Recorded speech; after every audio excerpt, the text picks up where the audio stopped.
him. The good side, though, he's so grateful.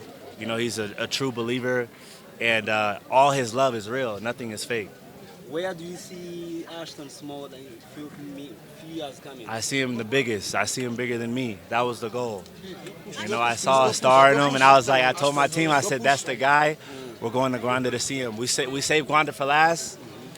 Usually we would go here first, but we went to, I think, 4 other countries before here, and I'm glad that we're finishing here. This is the last one, if I'm being honest. Ndabona wishimye cyane. Nishimye cyane kuko mbonye Kagarara yasohokeye avuye guhagararira u Rwanda. Wari usanzwe umuzi? Nari nsanzwe muzi kuntuze kuri televiziyo. Yego. Witwa nde? Ngewe nitwa umwana nk'abandi. Ahora tubeshye. Oya nitwa umwana nk'abandi. Ibi biratanga irihe somo ku babyeyi bafata abana bafite ubumuga bakabakingirana mu nzu cyangwa se bagaterwa ipfunwe nabyo? Ababyeyi twakuyemo.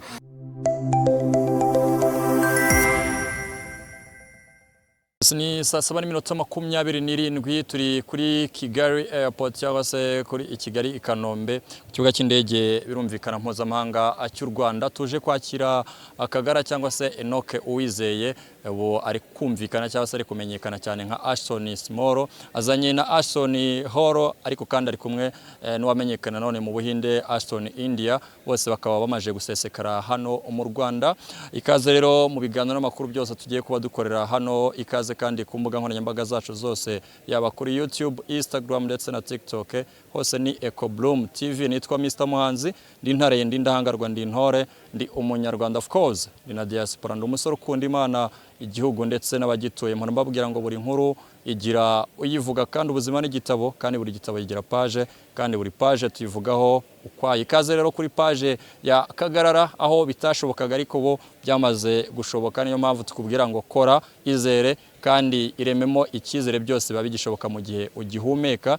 Iyo umwuka ukikurimo ukaba ukibyuka, ukaba ukireba, ukaba ukivuga, ukigenda, cyangwa bikunda bizakunda, biranga ariko bikageraho bigakunda. Ikaze rero kuri airport, ni benshi batandukanye namaje kubona protocole ya Kigali protocol birumvikana nk'imwe muri protocole ziraza kumwakira. Umutekano nawe naje kubona ko wizewe cyane kuko abashinzwe umutekano barimo nka Tigers, ndetse naje kubona umwe mu bantu bacunga umutekano w'umuhanzi ukomeye hano mu Rwanda nawe yamaje kuba ahasesekara cyane.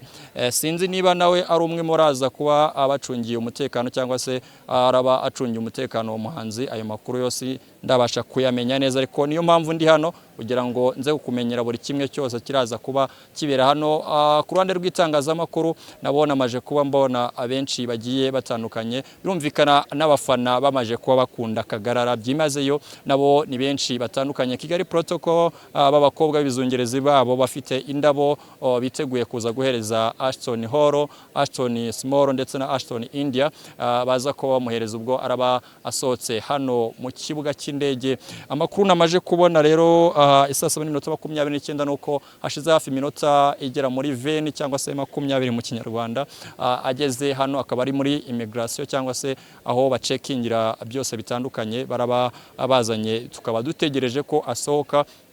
So rero ukurikira updates zitandukanye mu makuru n'ibiganiro tugutegura tukanakugezaho hano, guma hano kugira ngo uze kumenya uko araza kuba asohotse hano, uko araza kuba ameze. Amakuru namenye nuko yahagurukiye Ethiopia, indege yabazanye hano i Kigali, ariko kandi bakaba bahagurutse mu gihugu cya Benin, bakagera Ethiopia and bagafata indege ibazana hano i Kigali.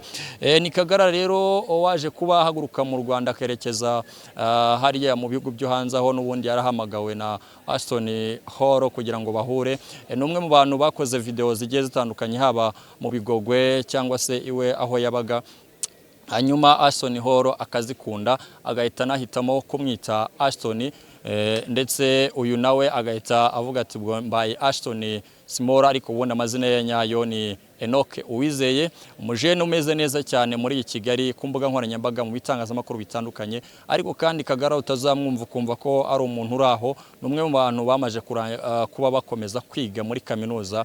Bivuze ngo ubumenyi nubwo nabonye benshi mwatangiye kuba muvuga ngo icyongereza cye ngo ni gikeya, ngo hari uburyo kitumvikana, bro tugushyize hano kuri kamera ngo uvuge ibyo yavugaga bishobora kugucanga cyane. Ni numwe mu bagiye rero bagaragaza u Rwanda ndetse n'ibice bigize u Rwanda, aho yabwiraga Ashton Horo amubwira ati nzagutembereza mu Bigorwe, nzakujyana kureba ingagi n'ibindi bice bitandukanye, ndetse yagiye anameshoninga bamwe mu bapromota ba hano mu Rwanda nk'aga promota mbwira ati niwe best promoter hano mu Rwanda, n'abandi bagiye batandukanye. Bisobanura neza ko rero Kagarara byanga bikunda ari byo yavuze hano, uburyo yagaragaje u Rwanda. Niyo mpamvu turi hano nk'itangazamakuru kugira ngo tumwereke urwo rukundo nawe yeretse u Rwanda muri rusange. Ikaze kuri kamera, nkwibutsa ko mba ndi kumwe na Zebra Switch, niwe ugiye gufatira amashusho yose uraza kubana muri ikiganiro, ndetse na Muvoma imwe kuri imwe iraza kuba iri kubera hano kuri Airport i Kanombe. Saa 8:11 zuzuye, Ashton Small ndetse na India ndetse na Ashton Holo ndetse na Ashton Small bamaje kuba basesekara hano ku kibuga cy'indege i Kanombe. Abahungu ni benshi cyane kabisa, ubona ko bari tayari cyane kubakira. Natwe turahabereye nka Eco Bloom, nguwo witwa Ashton Small yakiriwe na Kigali Protocol, babakobwa beza cyane. Ashton Small nguwo kabisa urimo uramubona neza cyane kuri kamera za Eco Bloom. Bibanje kugoranaho cyane kabisa, dore nguwo barimo baraza barindiwe umutekano n'aba Tigers na mubi cyane umubonsa ushinzwe umutekano wa Bruce Melody. N'abantu benshi cyane, media imeze neza, yakirwa n'umuryango we, yakirwa na bamwe mu muryango we, abafamiliye be, ngira ngo urimo urababona. Abantu ni benshi cyane ku kibuga cy'indege i Kanombe.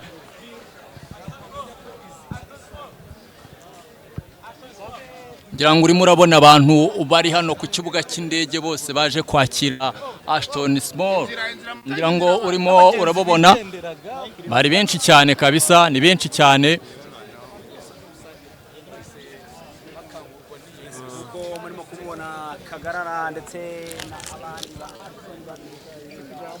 Nyuma y'amasaha menshi cyane hano ku kibuga cy'indege i Kanombe.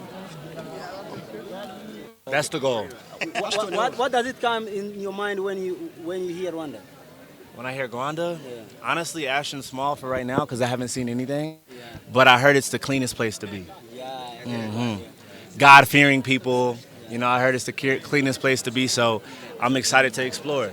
How do you explain this love? Like you see, The love is crazy. I didn't expect this at all. I thought it would be maybe 20, 30 people. But even on the flight, you know, the people next to me were showing so much love. And I could just tell, like, we did something great, did something amazing. You know, a lot of people say that I'm changing his life, but honestly, he's been changing mine. I've seen a lot of me and him. The good side, though. He's so grateful. You know, he's a true believer. And all his love is real. Nothing is fake. Where do you see Ashton Small in few years coming? I see him the biggest. I see him bigger than me. That was the goal. You know, I saw a star in him, and I was like, I told my team, I said, that's the guy. We're going to Granda to see him. We saved Granda for last. Usually we would go here first, but we went to, I think, 4 other countries before here, and I'm glad that we're finishing here. This is the last one, if I'm being honest. What does this mean, like having Ashton Small and Indian Ashton Hall? Like, what does it mean to you? It means the world. You know, like I said, God works through people, and I feel like going to find young talent. For me, I'm 30 now. You know, I did my time. I want to help the guys who I feel like who are killing it, who just don't have the resources. And Indian Ash, he was posting content every single day. He was killing it in his village. You know what I'm saying? Obviously, he didn't have the means. So I wanted to go out there and extend my hand to him. Same thing I'm doing with Ashton Small. You know, he's already had 300 posts up before meeting me. He's up about 400,000 followers right now since meeting him. And the goal is to get him to 1 million. So I need all of Rwanda. I need everybody to follow him. If you see this video, you follow him, we got to get him to 1 million followers. How is the process? How is the process of reaching 1 million for him? Huh? Let's go some different questions from different people. What's the plus due? Thank you, brother. Thank you. You say what? Did you know Rwanda before, or you know Rwanda because of Ashton? If I'm being honest, can we get a light? If I'm being honest, I never heard of Granda before. I haven't. But Ashton Small, he won't shut up about Granda. He won't. I say, where we go next? He say Granda. In my whole chat, all of my people, they're spamming the Granda flag and stuff like that, all in the DM. So I'm excited, 100%. Do you know any artist in Rwanda? I don't. Ashton Small. Only He's an artist. Y'all just don't know it yet. Yeah. What is your favorite team? Football, I'm still learning. But I love Granda 100%. Messi. Ah, Messi, man. I go Messi. Which team do you support in this World Cup? World Cup? Ah, that's a good question. Who's USA. USA's though. Argentina's in there. Okay. France. We'll go USA. Yeah.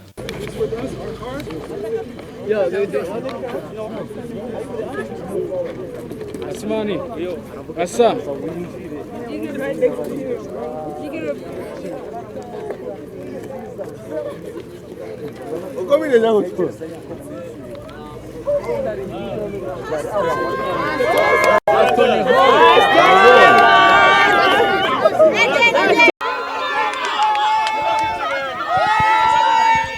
Yitwa Ashton Hall rero nguwo arimo arasuhuza abafana ndetse n'abakunzi muri rusange. Ni saa 8:22 nkuko muri kubibona hano ku kibuga cy'indege i Kanombe. Iyi ni imodoka iri mu bwoko bwa VW Land Cruiser, akaba ariyo igiye gutwara Ashton Hall ndetse na Ashton Small ndetse na Ashton India. Akaba ari abantu benshi barimo itangazamakuru, barimo abakunzi n'abafana muri rusange, bose baje kwakira akagarara cyangwa se Ashton Small. Ngira ngo urimo urababona benshi cyane bamupepera mu modoka. Umutekano awurindiwe n'ikipe n'ubundi sanzwe irinda umutekano yitwa Tiger, ariko kandi bakaba banari kumwe n'umwe ushinzwe mu mutekano w'umuhanzi witwa Mubi cyane.